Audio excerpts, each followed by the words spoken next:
नमस्कार। मैं राजनीतिक परिवार में पैदा हुआ। जब मैं छोटा सा था 1980 में प्रियंका और मैं घर में लेई बनाते थे, रात को निकलकर पोस्टर चिपकाते थे। चुनाव समझता हूं। 20 साल से मैं स्वयं चुनाव लड़ रहा हूं। पोलिंग कैसे होती है, पोलिंग बूथ कैसे मैनेज किया जाता है, वोटर लिस्ट, फॉर्म 17, ये सब मैं गहराई से समझता हूं। कुछ समय पहले हमें दाल में काला लगा। चुनाव के नतीजे आते थे, मूड एक तरीके का होता था, रिजल्ट दूसरे तरीके का। मुझे याद है उत्तराखंड में हम चुनाव हारे। बाद में मैंने कैंडिडेट से पूछा कि जहां रोड शो हुआ था वहां जाके देखिए हमें कितने वोट मिले। हजारों लोग आए थे, पोलिंग बूथ में किसी ने वोट नहीं किया। यह असंभव था, यह हो ही नहीं सकता। उसके बाद छत्तीसगढ़ और मध्य प्रदेश के रिजल्ट, हमें लगा कुछ ना कुछ गलत हो रहा है। 2018 में मध्य प्रदेश में चुनाव होता है, हम जीतते हैं। हमारी सरकार चोरी हुई थी। 2023 में चुनाव होता है, मैंने अपने आंखों से भारत जोड़ो यात्रा में देखा, भयंकर एंटी इनकम्बेंसी, और हमें 65 सीट मिलते हैं। इम्पॉसिबल, हो ही नहीं सकता। और फिर महाराष्ट्र में पहली बार हमें सबूत मिला। विधानसभा और लोकसभा के बीच में जादू से नए वोटर आते हैं, और जहां भी इन नए वोटर्स ने वोट किया वहां वोट बीजेपी को गया। महाराष्ट्र चुनाव के बाद जब हमें डाउट हुआ, हमारे गठबंधन के सारे नेताओं ने प्रेस कॉन्फ्रेंस किए और हमने इलेक्शन कमीशन से कहा कि आप हमें वोटर लिस्ट दीजिए, वीडियो रिकॉर्डिंग दीजिए। इलेक्शन कमीशन ने मना किया। ना उन्होंने हमें वोटर लिस्ट दी और ना उन्होंने वीडियो रिकॉर्डिंग दी। डाउट हुआ, क्यों नहीं दे रहे, क्या कारण है? तो हमारे दिमाग में सवाल उठा, क्या इलेक्शन कमीशन बीजेपी की मदद कर रहा है?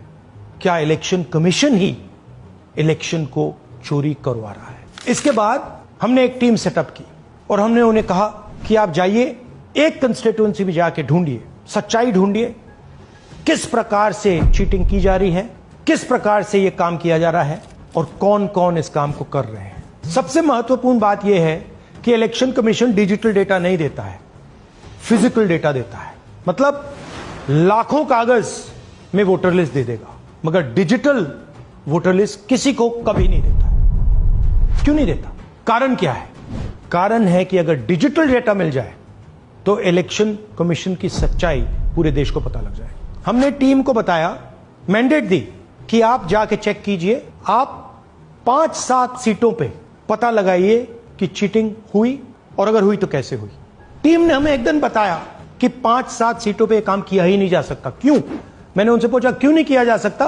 उन्होंने मुझे ये कागज दिखाए। ये जो कागज हैं, ये एक लोकसभा के कागज नहीं है, ये एक विधानसभा के कागज है, और इन कागजों को हमने मैन्युअली सॉर्ट करना पड़ा।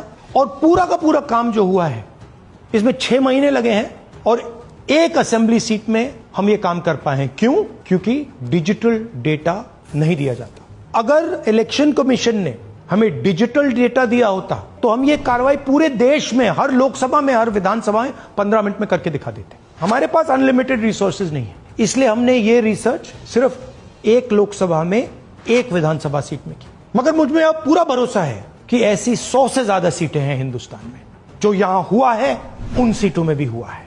और याद रखिए, अगर बीजेपी को 10-15 सीटें कम आती तो आज नरेंद्र मोदी प्रधानमंत्री नहीं होते, इंडिया गठबंधन की सरकार होती।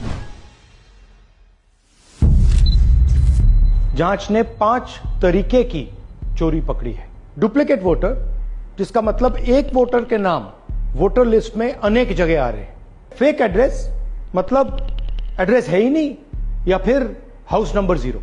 Bulk voter in single address, मतलब एक छोटे से घर में 40, 50, 60 लोग रह रहे हैं। इनवैलिड फोटोज, छोटी सी फोटो है या फिर फोटो ही नहीं है, और वो जो छोटी फोटो है वो दिखती भी नहीं है।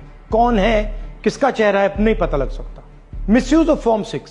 फॉर्म 6 फर्स्ट टाइम वोटर्स के लिए होती है, मतलब जिनकी एज 18-20 साल की हो, मगर वोटर लिस्ट में 90 साल के लोग फॉर्म 6 का प्रयोग कर रहे हैं। चुनाव में 6,50,000 वोटर थे, उसमें से 1 लाख चोरी के थे।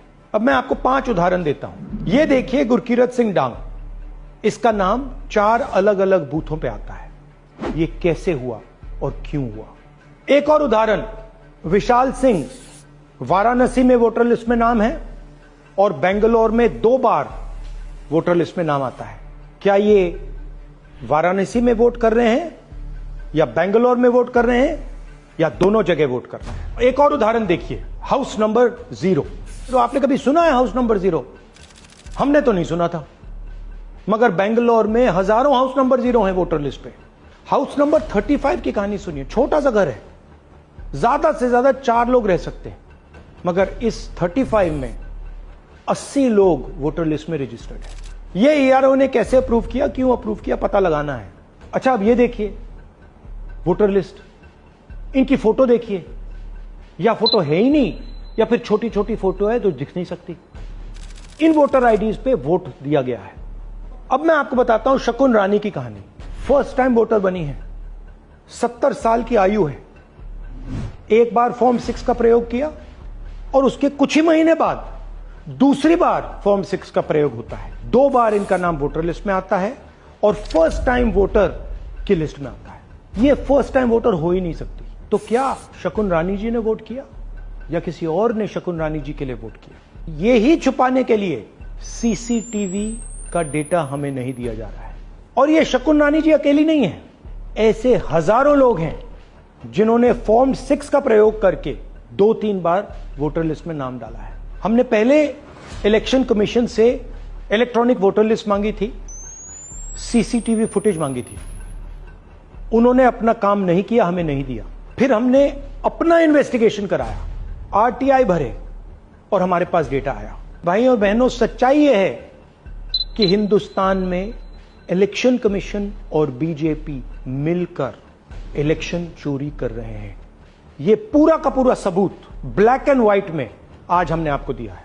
इलेक्शन कमीशन जानता है कि हमने उनकी चोरी पकड़ ली है, इसीलिए एसआईआर आया है। यह एसआईआर जो है इंस्टीट्यूशनलाइज चोरी है। इलेक्शन कमीशन खुलकर बिना डरे बीजेपी के साथ मिलकर चोरी कर रहा है। और ये जो एसआईआर है, इसका लक्ष्य गरीबों का जो हक है, उनका वोट जो है, उनसे चोरी करने का है। मैं आपको एक और बात बताना चाहता हूं।